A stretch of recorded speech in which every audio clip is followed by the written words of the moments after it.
This is the Joker 4D free flying coaster made from classic and Micro K'NEX parts. I downloaded the instructions for this project from the K'NEXFlux.net website. The link for that website is in the text box below.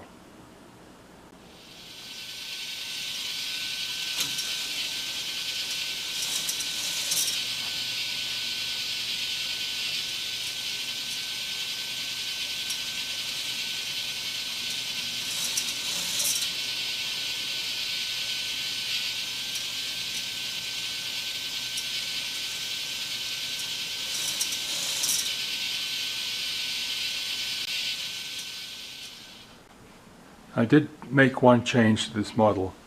I moved the motor from the bottom part up to the top part, as you can see here. And here is the bottom part where the motor used to be.